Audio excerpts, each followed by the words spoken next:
Assalamualaikum warahmatullahi wabarakatuh.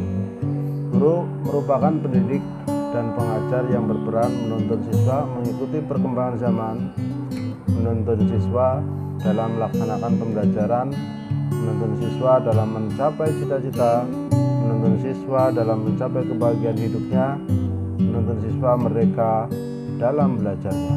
Saya Lukman Nur Hakim, guru SMP Negeri 1 Karangpucung, akan mencoba membuat refleksi dari pengetahuan dan pengalaman baru dari filosofi Ki Hajar Dewantara. Guru berperan tidak hanya mengajar tapi juga mendidik siswa. Dalam mengajar dan mendidik siswa, guru perlu memiliki kompetensi mengajar dengan baik.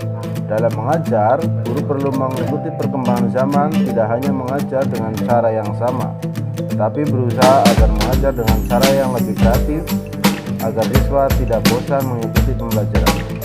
Keterampilan dalam mengajar itu perlu dikembangkan agar guru tidak hanya memiliki satu cara mengajar kepada siswanya. Guru perlu membuat pembelajaran yang berpihak pada siswa, agar dengan pembelajaran yang berpihak pada siswa, guru tersebut juga mendukung program Merdeka Belajar. Jauh-jauh hari, bahkan sebelum negara ini merdeka, Ki Hajar Dewantara sudah menggaungkan satu konsep pendidikan yang memerdekakan dan memberikan kebebasan kepada murid. Menurut beliau, pendidikan adalah usaha kebudayaan yang bermaksud memberikan bimbingan dalam hidup tumbuh jiwa raga anak didik agar dalam garis kodratnya, pribadinya, serta pengaruh-pengaruh lingkungan mendapat kemajuan hidup lahir batin. Adapun maksud pendidikan adalah menuntun segala kekuatan kodrat yang ada pada anak, agar mereka sebagai manusia dan anggota masyarakat dapat mencapai keselamatan dan kebahagiaan yang setinggi-tingginya. Pendidikan harus tumbuh pemahaman yang sama di antara guru dan orang tua, bahwa pendidikan tidak bermaksud menciptakan peserta didik sesuai dengan yang kita inginkan, layaknya memahat batu menjadi sebuah batu. Akan tetapi, pendidikan hanya menuntun anak-anak agar tumbuh sesuai kodratnya. Ibarat petani yang menanam benih di ladang, seorang petani yang menanam benih berkewajiban memelihara dan merawat tanaman itu sesuai dengan kodrat benih itu.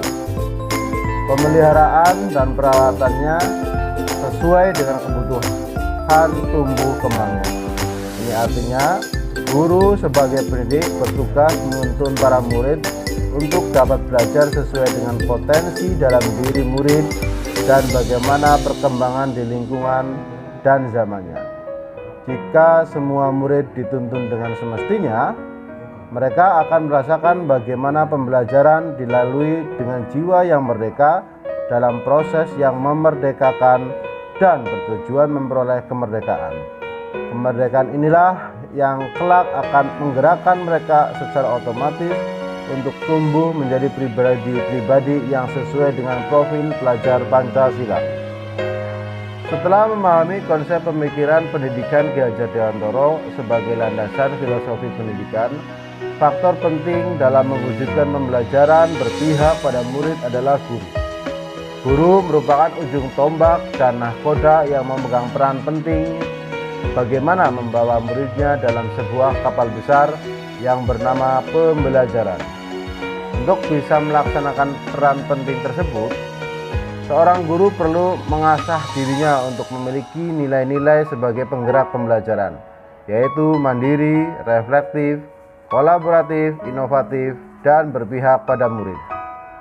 Kelima nilai tersebut bisa sudah dimiliki oleh seorang guru. Tinggal bagaimana menajamkan dengan terus meningkatkan potensi dirinya, misalnya dengan mengikuti pelatihan, bersikap terbuka terhadap perubahan baru yang positif, aktif bekerja sama dengan rekan sejawat dalam mengatasi permasalahan pembelajaran, kreatif dalam memilih metode, media, dan membuat bahan pembelajaran, serta mendesain pembelajaran yang lebih mengaktifkan para murid. Selain kelima nilai tersebut, Penting pula bagi guru untuk dapat berperan aktif sebagai pemimpin pembelajaran, mendorong kolaborasi dengan sesama guru, menjadi coach bagi guru lain yang membutuhkan, mendorong dan aktif dalam komunitas praktis, dan berusaha mewujudkan kepemimpinan murid.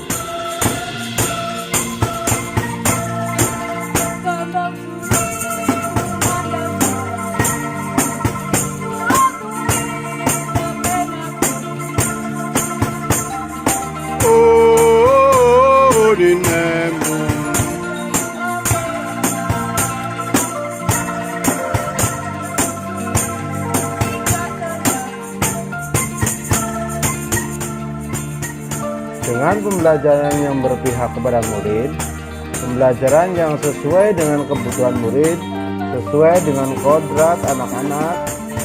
Sebagai seorang pendidik, kita berharap agar mereka kelak mencapai keselamatan dan kebahagiaan yang setinggi-tingginya.